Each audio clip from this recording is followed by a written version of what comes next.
अस्सलाम वालेकुम स्टूडेंट्स, उम्मीद करता हूँ आप सब खैरियत से होंगे। तो आज हमारा चैप्टर ऑर्गेनिक पॉलीमर्स का लेक्चर नंबर 5 है, जिसमें हम एडिशन पॉलीमराइजेशन को डिटेल में स्टडी करने जा रहे हैं।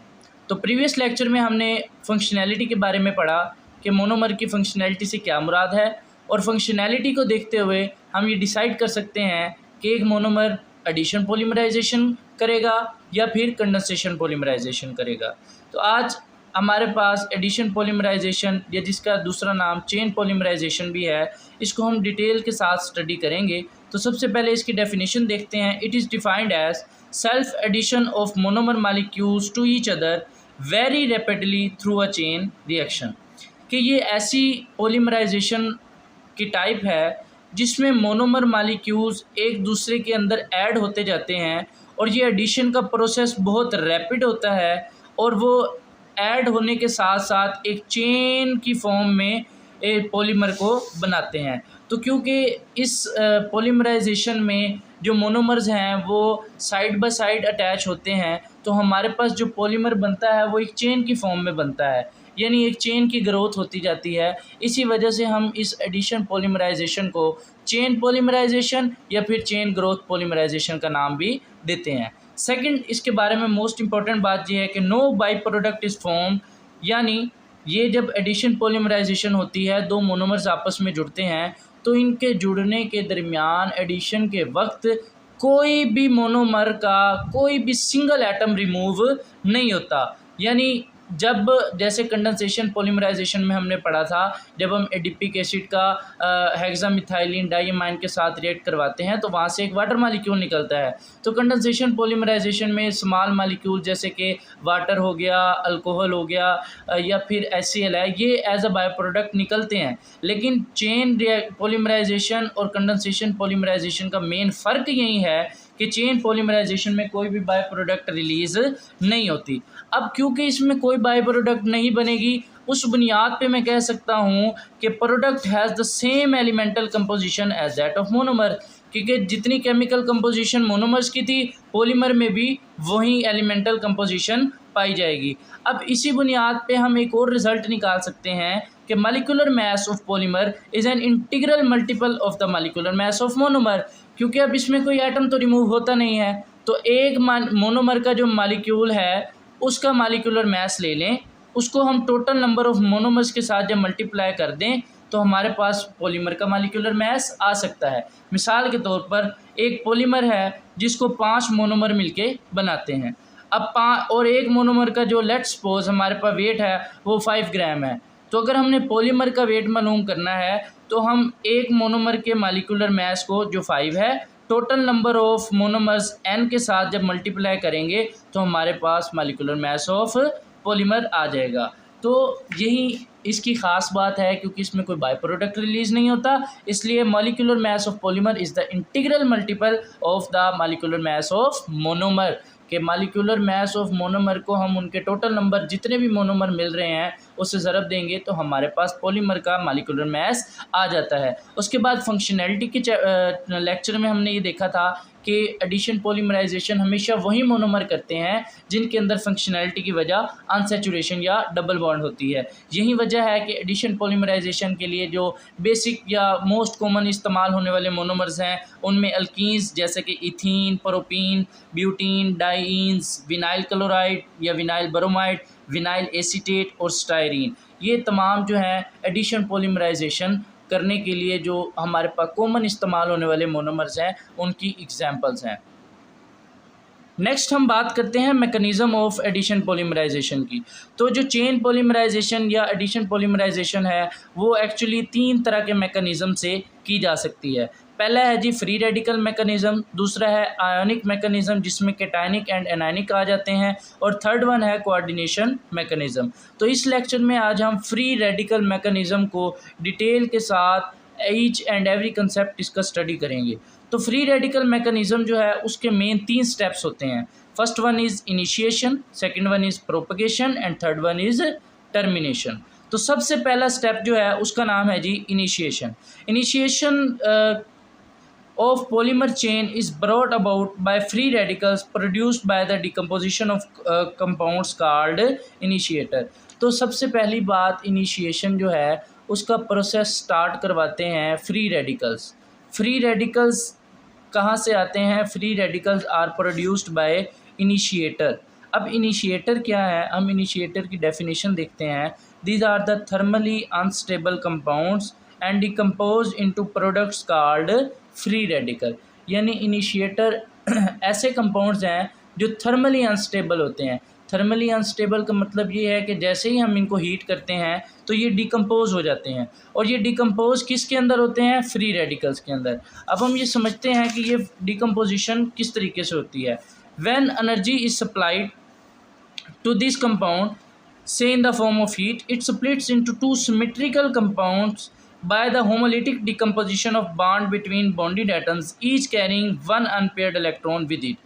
एग्जाम्पल से समझाता हूँ। मेरे पास एक इनिशिएटर कंपाउंड है R बॉन्ड R। जब मैं इसको हीट करता हूँ, मैंने कहा ये थर्मली अनस्टेबल होता है, तो जैसे ही मैं हीट करूँगा ये डिकम्पोज होगा, इसका ये बॉन्ड टूट जाएगा। और ये बॉन्ड टूटेगा किस तरीके से? होमोलिटिकली डिकम्पोजिशन होगी। होमोलिटिकल डिकम्पोजिशन वो डिकम्पोजिशन होती है जिसमें जो दो बॉन्डेड इलेक्ट्रॉन्स हैं वो जो है एक एटम के पास जाता है और दूसरा दूसरे एटम के साथ, या आप इसे कह सकते हैं मुनसफाना तकसीम होती है। और हेटेरोलिटिक डिकम्पोजिशन में दोनों ही इलेक्ट्रॉन एक ही एटम के पास चले जाते हैं, और वो मोस्टली आप देखते हैं कि इलेक्ट्रोनेगेटिव एलिमेंट की सूरत में होता है। जो ज़्यादा इलेक्ट्रोनेगेटिव होगा वो उन दोनों इलेक्ट्रॉन्स को अपनी तरफ खींच लेगा।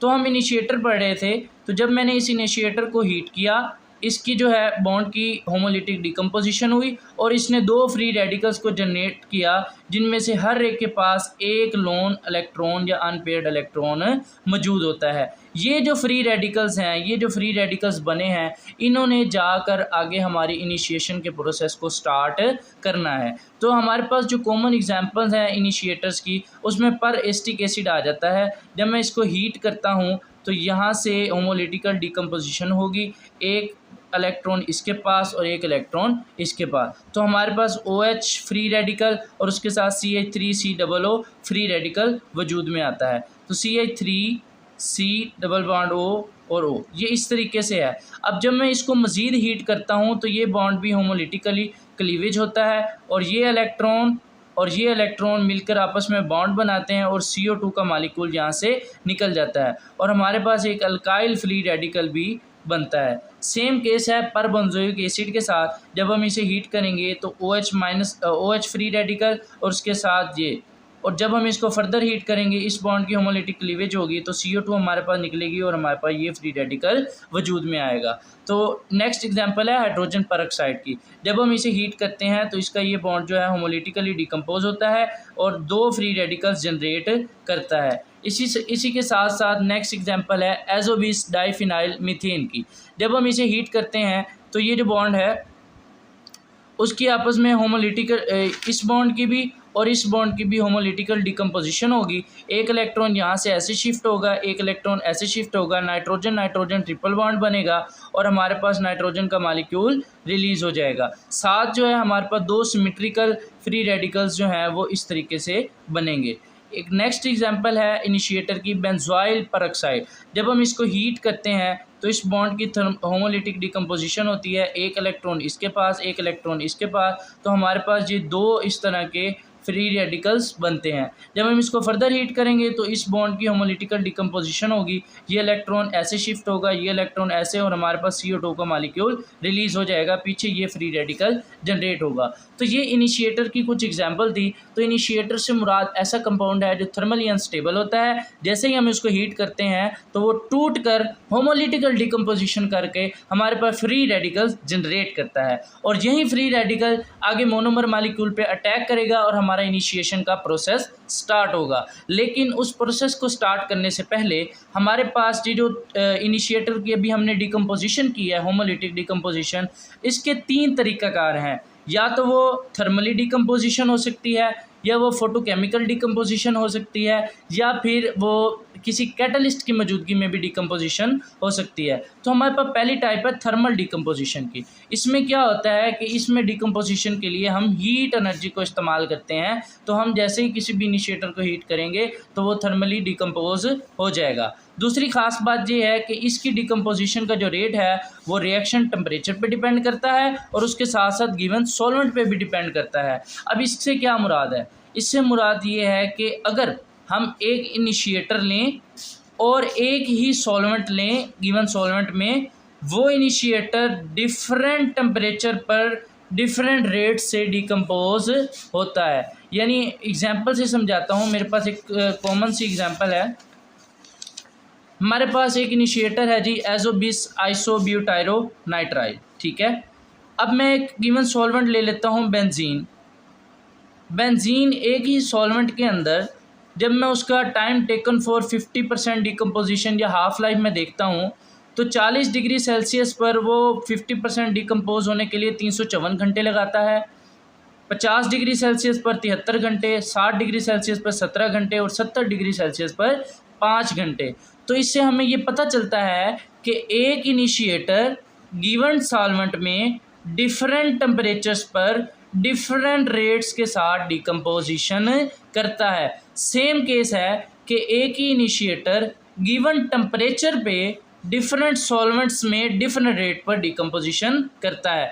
ये मिसाल के तौर पर यही एजोबिस आइसोब्यूटायरो नाइट्राइल हमारे पास इनिशिएटर है। अगर हम 40 डिग्री सेल्सियस टेम्परेचर मेंटेन रखें और सॉल्वेंट को तब्दील करें तो तब भी हमारे पास रेट ऑफ डिकम्पोजिशन क्या हो जाता है? तब्दील हो जाता है। बेंजीन में ये 354 घंटे लगाएगा, कार्बन टेट्राक्लोराइड में 895 और इथाइल एसीटेट में 410 घंटे ये 50% डिकम्पोजिशन के लिए लगाता है। तो इससे साबित होता है कि थर्मल डिकम्पोजिशन का जो रेट है वो गिवन सॉल्वेंट पे भी डिपेंड करता है और टेम्परेचर के ऊपर भी डिपेंड करता है। दूसरी डिकम्पोजिशन थी फोटोकेमिकल डिकम्पोजिशन। इसमें जो है आप यूवी या अल्ट्रा लाइट का इस्तेमाल करते हैं डिकम्पोजिशन के लिए। Free radicals are the same as that of thermal decomposition. इसकी ख़ास बात यह है कि जो थर्मल डिकम्पोजिशन से फ्री रेडिकल्स बनते हैं और जो फोटोकेमिकल डिकम्पोजिशन से फ्री रेडिकल्स बनते हैं वो दोनों सेम होते हैं। और जो फोटोकेमिकल डिकम्पोजिशन का रेट है वो intensity and wavelength of radiation पे डिपेंड करता है, उसके साथ साथ गिवन सॉल्वेंट की जो नेचर है उसके ऊपर भी डिपेंड करता है। मिसाल के तौर पर मेरे पास एक इनिशिएटर है एजोबिस आइसोब्यूटायरो नाइट्राइल। तो जब मैं इसको हीट करता हूँ या फिर फोटोकेमिकल कंडीशन के अंदर रखता हूँ तो इस बॉन्ड की होमोलिटिक डिकम्पोजिशन होगी। एक इलेक्ट्रॉन ऐसे शिफ्ट होगा, एक इलेक्ट्रॉन ऐसे शिफ्ट होगा। उसके साथ हमारे पास नाइट्रोजन ट्रिपल बॉन्ड नाइट्रोजन की गैस जो है वो रिलीज़ होगी और हमारे पास दो जो हैं सिमेट्रिकल फ्री रेडिकल वो इस फॉर्म के अंदर बनेंगे। तो ये जो दूसरा मेथड था फोटोकेमिकल डिकम्पोजिशन। थर्ड मेथड है हमारे पास इनिशिएटर की डिकम्पोजिशन का, वो है सुइटेबल कैटलिस्ट के थ्रू। सुइटेबल कैटलिस्ट जो है वो इलेक्ट्रॉन ट्रांसफ़र मैकेनिज़्म करता है, यानी रिडॉक्स रिएक्शंस उसके अंदर होते हैं। तो वो एक इनिशिएटर को तोड़ के हमारे पास फ्री रेडिकल जनरेट करता है। सबसे कॉमन एग्जांपल जो है परऑक्साइड और हाइड्रोपरऑक्साइड जो हैं वो कैटलिस्ट के थ्रू डिकम्पोजिशन के लिए मोस्ट ससेप्टेबल होते हैं। मिसाल के तौर पर मेरे पास हाइड्रोजन परऑक्साइड है। जब इसको हम फेरस आयन Fe2+ की मौजूदगी में ट्रीट करते हैं तो Fe2+ अपना एक इलेक्ट्रॉन रिलीज़ करता है। इस बॉन्ड की हेटेरोलिटिक क्लीवेज होगी, ये बॉन्ड ऐसे शिफ्ट होगा OH- आयन, उसके साथ एक इलेक्ट्रॉन जो इसने रिलीज़ किया तो Fe2+ से Fe3+ हो गया और एक इलेक्ट्रॉन जो है दूसरे OH के ऊपर आएगा और हमारे पास एक फ्री रेडिकल जनरेट होगा। तो इसमें ऑक्सीडेशन रिडक्शन रिएक्शंस होते हैं, किसी के अंदर इलेक्ट्रॉन की एडिशन होगी, किसी के अंदर से इलेक्ट्रॉन की रिमूवल होगी। तो ऑक्सीडेशन और रिडक्शन रिएक्शंस के नतीजे में हमारे पास जो कैटलिस्ट फ्री रेडिकल जनरेट करता है उसे हम कहते हैं डिकम्पोजिशन बाय कैटलिस्ट। इसी तरीके से अगर हाइड्रोपरऑक्साइड की एग्जांपल ले, कोबाल्टियस आयन की मौजूदगी में CO2+, तो ये भी अपने एक इलेक्ट्रॉन रिलीज़ करता है जिससे OH- और उसके बाद RO फ्री रेडिकल हमारे पास जनरेट होता है। तो ये डिफरेंट मेथड्स थे कि किस तरह हम एक इनिशिएटर को थर्मली कंडीशन में, फोटोकेमिकल कंडीशन में और या कैटलिस्ट की मौजूदगी में डिकम्पोज करके फ्री रेडिकल जनरेट कर सकते हैं। अब जो फ्री रेडिकल जनरेट हो गया है, इसने मोनोमर मालिक्यूल के ऊपर अटैक करके इनिशिएशन का प्रोसेस स्टार्ट करना है। तो free radical has a lone pair of electron and remains in search of another electron to couple with highly reactive. यानी ये जो फ्री रेडिकल है, इसके पास एक इलेक्ट्रॉन होता है और ये हाईली रिएक्टिव होता है और ये तलाश में होता है किसी न किसी एक्टिव सेंटर के, जहाँ से इसको एक इलेक्ट्रॉन मिले और ये कपल करके अपने आप को स्टेबलाइज करे। तो ये जो फ्री रेडिकल है, ये एक मोनोमर मालिक्यूल, मैंने जो है विनाइल हैलाइड लिया है, ये फ्री रेडिकल एक मोनोमर मालिक्यूल के पास आएगा, इसके ऊपर अटैक करेगा, इसमें से एक बॉन्ड को क्लीव करेगा होमोलिटिकली, एक इलेक्ट्रॉन ऐसे शिफ्ट होगा और हमारे पास उस जो फ्री रेडिकल था उसका और मोनोमर का आपस में एक न्यू बॉन्ड जनरेट होगा और ये जो एक इलेक्ट्रॉन था यानी रेडिकल वो इसके ऊपर शिफ्ट हो जाएगा। अब यहाँ पे बहुत ही जो है टेक्निकल क्वेश्चन ज़रूरी है कि फ्री रेडिकल इन दोनों बॉन्ड्स में से किस बॉन्ड के ऊपर अटैक करेगा और क्यों करेगा। तो हम जानते हैं कि एल्कीन्स के अंदर जो डबल बॉन्ड होता है उसके अंदर एक सिग्मा बॉन्ड होता है और एक पाई बॉन्ड होता है। अब हम इन दोनों की जो स्ट्रेंथ का मवाजना करें, हम जानते हैं sigma bond is stronger than pi bond because it is made by linear या axial overlapping of the orbital. और जब लीनियर ओवरलैपिंग होती है उसमें जो ओवरलैपिंग का पोर्शन है वो ज़्यादा होता है, इसलिए सिग्मा बॉन्ड जो है पाई बॉन्ड की निस्बत ज़्यादा स्ट्रॉन्ग होता है। इसके अलावा हम ये जानते हैं कि जो पाई बॉन्ड है वो पी ऑर्बिटल्स की साइड बाय साइड या पैरेलल ओवरलैपिंग से बनता है। तो finding of probability of finding electrons is maximum and above and below the line joining the two nuclei। यानी वो लाइन जो दो न्यूक्लियाई को आपस में जोड़ती है, इसके above the plane एंड इसके below the plane pi electrons के पाए जाने की प्रोबेबिलिटी क्या होती है, मैक्सिमम होती है। तो मैं अपनी इसी अल्फाज को अगर दूसरे तरीके से बयान करूं कि पाई इलेक्ट्रॉन्स के पाए जाने की जो प्रोबेबिलिटी है वो न्यूक्लियस के पास बहुत कम होती है। और बोहर जो एटॉमिक मॉडल है उसमें हमने ये पढ़ा था कि इलेक्ट्रॉन्स जितना जितना न्यूक्लियस से ज़्यादा दूर चले जाएंगे उनकी एनर्जी में उतना ज़्यादा इजाफा होता जाएगा। तो यही वजह है कि पाई इलेक्ट्रॉन्स या पाई बॉन्ड की एनर्जी जो है वो ज़्यादा होती है और जिस चीज़ की एनर्जी ज़्यादा होगी वो हाईली क्या होगा, अनस्टेबल होगा, यानी मोस्ट रिएक्टिव होगा, जिसकी वजह से pi bond has higher energy than the sigma bond, so it is more susceptible to the attack of free radical. तो जिसकी वजह से ये फ्री रेडिकल के अटैक के लिए बहुत ज़्यादा ससेप्टिबल होता है, मौजू होता है। फ्री रेडिकल क्या करता है, इन पाई इलेक्ट्रॉन्स के ऊपर जो है अटैक करेगा। फ्री रेडिकल जब आएगा तो हमारे पास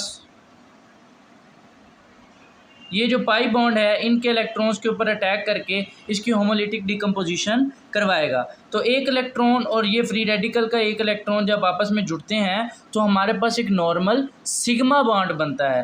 free radical attack on these pi electrons and form a normal pair of electron at sigma level I less energy. इसका मतलब क्या है कि हमने अभी पढ़ा कि पाई बॉन्ड की एनर्जी क्या होती है, ज़्यादा होती है, और सिग्मा बॉन्ड की एनर्जी क्या होती है, कम।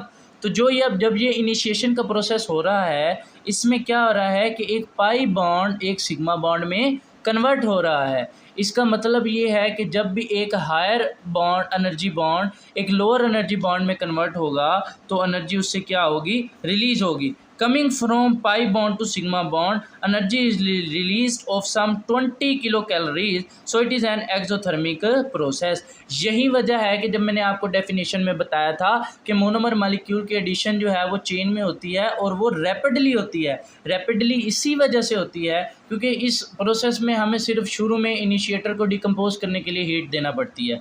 उसके बाद जब ये इनिशिएशन का प्रोसेस स्टार्ट होता है पाई बॉन्ड सिग्मा बॉन्ड में कन्वर्ट होगा, मतलब high energy bond lower energy bond में कन्वर्ट होगा, एनर्जी रिलीज़ होती जाती है और मोनोमर मॉलिक्यूल जो है वो रैपिडली एक दूसरे जो है चेन में एडिशन होती जाती है उनकी और लार्ज अमाउंट ऑफ एनर्जी वो है रिलीज़ होती जाती है। तो ये जो इनिशिएशन का प्रोसेस था इसकी प्रॉपर डेफिनेशन क्या होगी कि shifting of free radical site from free radical to the monomer molecule is called initiation. कि यानी ये जो फ्री रेडिकल साइट हमारे पास इसके ऊपर थी रेडिकल के ऊपर, अब वो शिफ्ट हो गई है मोनोमर मॉलिक्यूल के ऊपर। इस this shifting of free radical site from free radical to the monomer molecule is called initiation. तो इनिशिएशन के बाद हमारा नेक्स्ट जो स्टेप है, नेक्स्ट प्रोसेस है, उसका नाम है जी propagation. Radical site at the first monomer attacks on pi bond of other fresh monomer, both monomers are linked up and radical site is shifted to second monomer। अब इसमें क्या होगा कि ये जो हमारे पास फ्री रेडिकल और फर्स्ट मोनोमर के ऊपर फ्री रेडिकल साइट है, ये दूसरे फ्रेश मोनोमर मालिक्यूल के ऊपर अटैक करेगा उसके पाई बॉन्ड पर, और उस तरीके से वो मोनोमर जो है एक इलेक्ट्रॉन और एक इलेक्ट्रॉन आपस में जुड़ के एक सिग्मा बॉन्ड बनाएंगे, और ये जो फ्री रेडिकल साइट थी वो पहले मोनोमर से अब दूसरे मोनोमर के ऊपर शिफ्ट हो जाएगी। तो अगर हम इसकी डेफिनेशन करें, the process involving a continuing attack on fresh monomer molecule which in turn keep successively adding to the growing chain one after the other is called propagation. यानी ये जो फ्री रेडिकल साइट है, इसका fresh monomer molecule के ऊपर attack करना और बाद में उस फ्रेश मोनोमर मालिक्यूल का उस चेन का हिस्सा बन जाना, one after the other addition होते जाना, इस प्रोसेस को हम क्या बोलते हैं? प्रोपगेशन। आगे जी प्रोपगेशन की जो टाइप्स की बात करें, 4 तरह की प्रोपगेशन होती है। Head to tail propagation, head to head propagation, tail to tail propagation and tail to head propagation. तो प्रोपगेशन की टाइप्स को देखने के लिए एग्जांपल मैं लेता हूँ। हमारे पास विनाइल हैलाइड है, जिसमें विनाइल क्लोराइड भी हो सकता है, कोई भी हो सकता है। तो अगर मैं इसके CH2 वाले पोर्शन को हेड कह दूँ और इसके CHX वाले पोर्शन को टेल कह दूं, तो हमारे पास डिफरेंट टाइप्स ऑफ प्रोपगेशन देखने को मिलती हैं। तो सबसे पहली टाइप है टेल टू हेड प्रोपगेशन।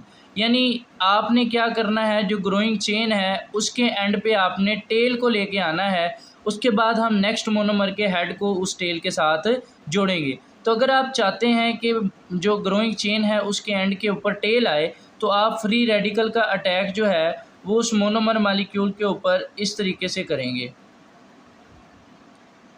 तो जब ये इसके ऊपर अटैक करेगा तो हमारे पास जो ग्रोइंग चेन बनेगी वो इस तरीके से बनेगी, CH2 CH और X।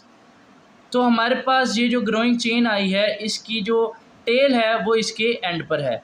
तो नेक्स्ट जब हम एक मोनोमर मालिक्यूल का लेके आएंगे, अगर हम चाहते हैं कि टेल टू हेड प्रोपगेशन हो, तो हम उसका हेड यानी CH2 वाला पोर्शन जो है वो सामने रखेंगे, ये फ्री रेडिकल उसके ऊपर अटैक करेगा और हमारे पास ये जो नेक्स्ट मोनोमर है वो इस तरीके से ऐड होगा, ग्रोइंग चेन CH2 CHX, उसके बाद CH2 और उसके बाद जो है CHX और उसके ऊपर फ्री रेडिकल साइट। तो ये जो हमारे पास ये टेल थी और ये जो नया मालिक्यूल है उसकी हमारे पास हेड।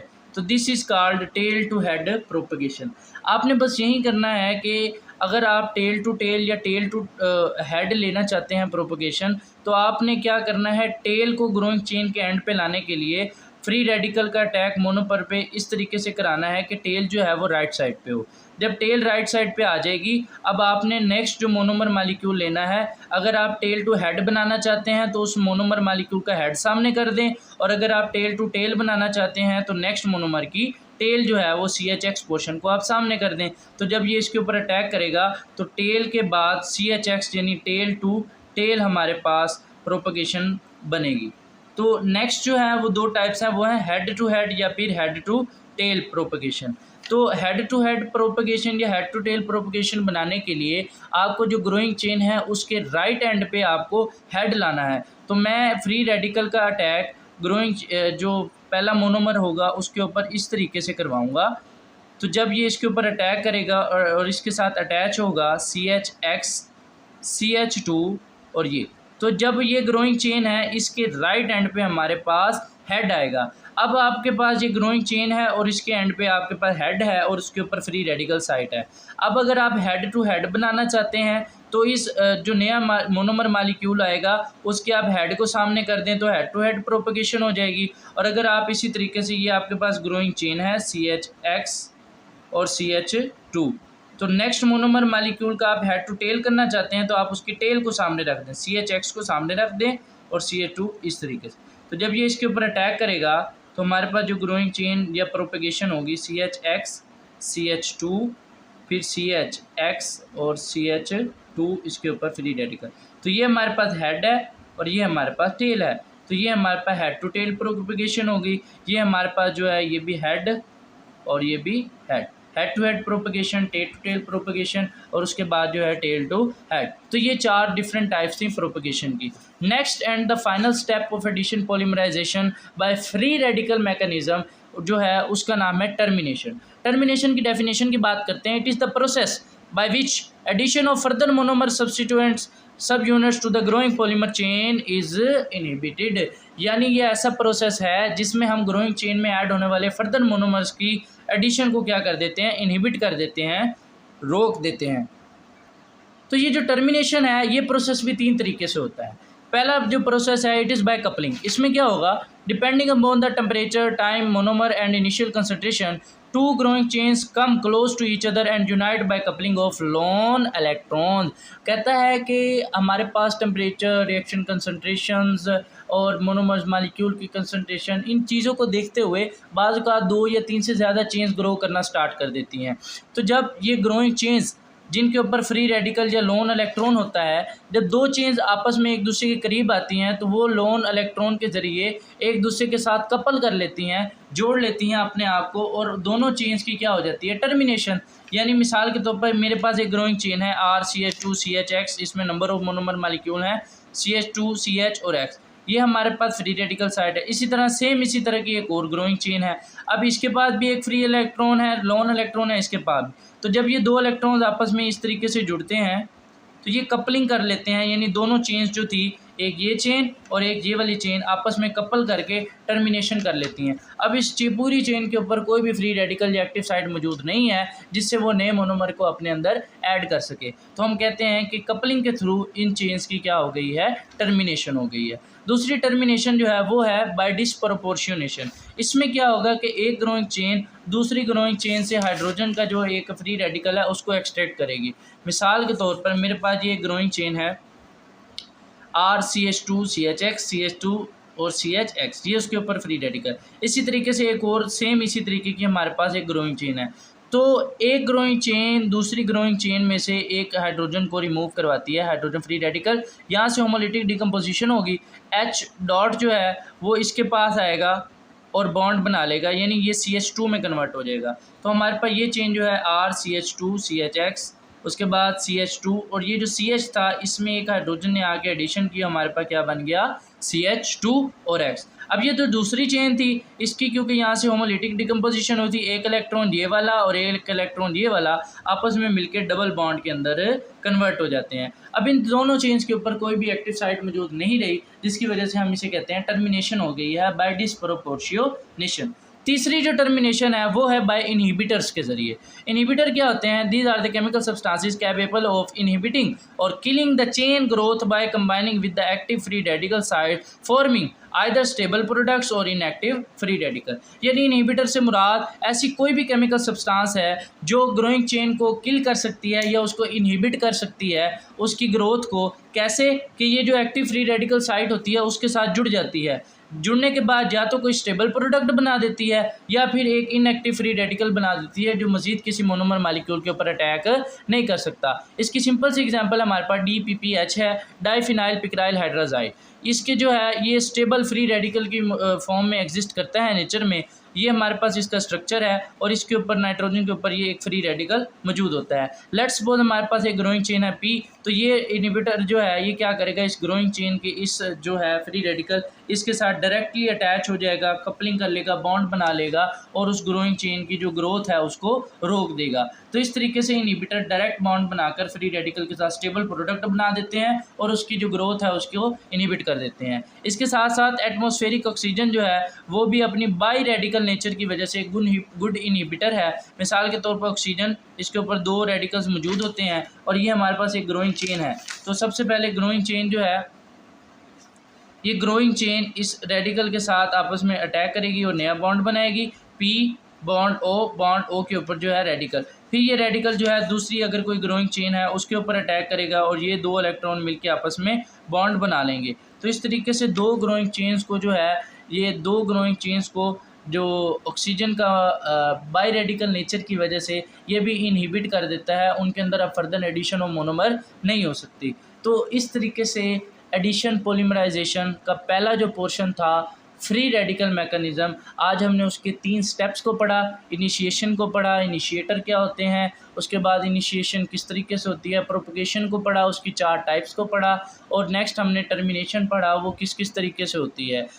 तो इसमें अगर आपको कोई बात समझ नहीं आई तो वो आप कमेंट सेक्शन में कमेंट करके पूछ सकते हैं, और अगर लेक्चर पसंद आए तो वीडियो को लाइक ज़रूर करें और चैनल को सब्सक्राइब करके बेल आइकन पर ज़रूर क्लिक करें ताकि नेक्स्ट अपलोड होने वाली हर वीडियो का नोटिफिकेशन आप तक पहुंच सके। अल्लाह पाक आप सबको खुश रखे। जज़ाकल्लाह।